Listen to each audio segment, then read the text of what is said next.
Man. Assalamualaikum. Hai. Zack. First time nampak orang kat sini. Dia dari mana? Sekejap, nak tanya dulu. Balik beli durian. Oh. Beli kat mana? Dekat kampung sebelah ni. Dekat bus stop dia tu. Jauhnya asal tak beli dekat Pak Husin Sempang 3 ni depan ni? Kan Latif kerja situ.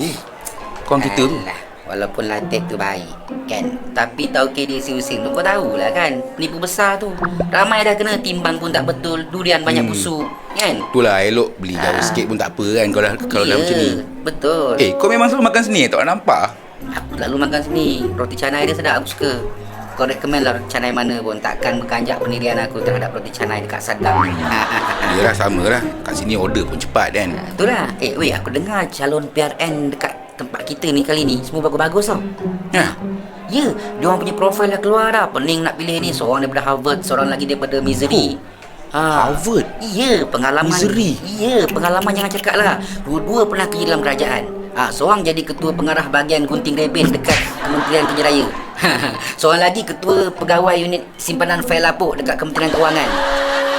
Gila babi lah. Aku tak tahu macam nak pilih ni. Aduh Zack, kau ingat ahli politik yang masuk penjara, yang ada kes mahkamah tu semua, sekolah sampai darjah 5 je ke? Pengalaman buat van sekolah je ke?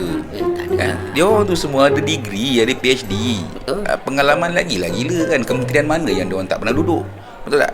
Profil tu cuba nak tunjuk yang dia orang ada ilmu, ada pengalaman, tapi tak tunjuk pun yang dia orang ni sebenarnya adalah pelakon teater grade A yang tengah pancing meninggal. Yang akan kepala kau kan. Tapi at least kita kenal lah sikit calon tu kan. Daripada situ adalah gambaran dia boleh buat kerja ke tak. Betul tak? Alah, kau pun bukan kenal betul-betul dengan calon-calon tu, betul tak? Bukan kau je lah. Aku rasa 70 ke 80% pengundi kat negara ni tak kenal pun calon yang dia orang nak undi ni personally. Habis tu nak pilih ikut apa? Parti. Kau cakap kau suka makan roti canai kat sini, kat Sadam ni, betul? Betul. Kenapa? Pasal aku dah biasa dah vibe restoran ni. Bersih kan, ambil order cepat, mesra dengan budak-budak. Kalau penebar roti canai kat tempat ni ganti dengan orang lain, kau tetap makan sini juga ke ataupun kau nak pindah tempat lain, makan tempat lain? Tak kisahlah. Pasal aku rasa pekerja kat sini sama je. Semuanya berdisiplin kan, semuanya bagus. Pasal dia orang ada bos yang bagus. Kalau dia malas, confirm dah kena sound dengan bos dia kan. Betul. So samalah kan, kebanyakan orang tak kisah pun calon tu bagus ke tak, tapi pasal parti dia. Kalau kita rasa parti tu bagus, bak kata orang dululah, kau letak batang pisang jadi calon pun boleh menang lah. BN. BN kan. Kalau calon tu baik tapi bertanding untuk parti yang kau rasa tak baik, kau akan anggap dia ikut salah kapal. Dan kau takkan undi dia punya. Ya ke? Macam tu ke cara?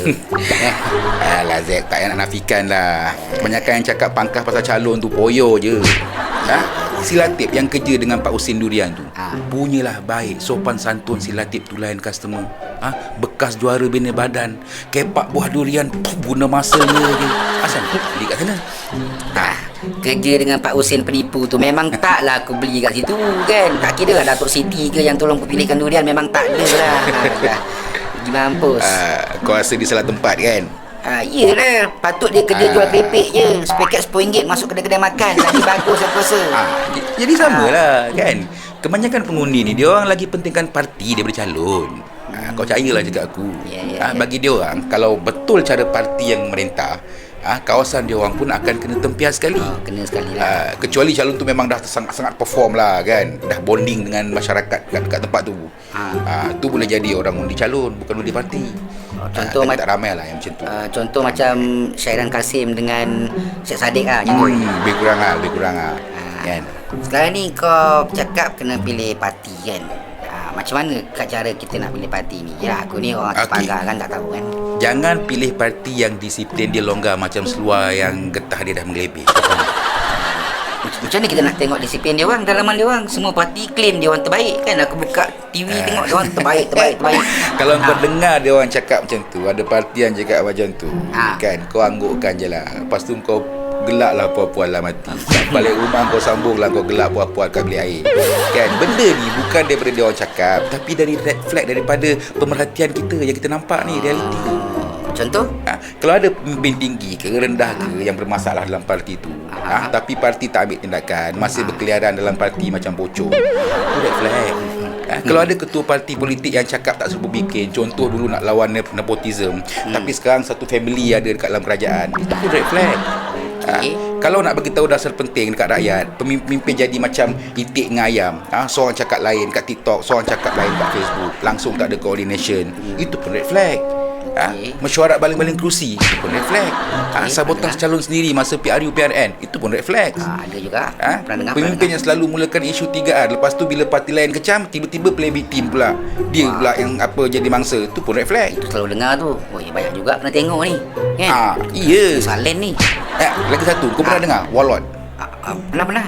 Orang yang kuasa dia lagi besar daripada presiden. Presiden pun tak boleh dengar dia. Itu pun sama juga, red flag juga. Kalau dah banyak sangat red flag dekat dalam satu parti tu, kan, dah boleh dah kita umpan parti tu dekat dalam Tororo. Kalau semua parti sama je ada red flag, macam mana? Kalau kau tengok Google Maps, kan, semua jalan jam nak pergi kerja, kau pilih jalan jam yang 10 minit ke yang 30 minit? Hanya orang bodoh je ambil 30 minit. Mestilah ambil 10 minit. Jam tapi boleh terima lagi. Betul. Elok minta tumpang dekat Pak Rempit daripada tumpang dekat orang mabuk buat kereta. Betul tak? Betul. Elok makan dekat restoran yang pelayan dia buka masam daripada restoran yang banyak lalat. Betul tak? Faham pun. Dah dapat gambaran kan macam ni kan? Nak pilih macam ni? Ada. Parti tu taklah perfect sangat, tapi berbanding dengan yang lain aku rasa lagi okey kot. Parti mana? Asal tanya pula, adalah. Cakaplah parti mana, aku nak tengok sama tak dengan pendapat aku. Yalah, adalah. Zack, cakaplah weh. Weh, kau belum order lagi lah. Zack, cakaplah. Baik.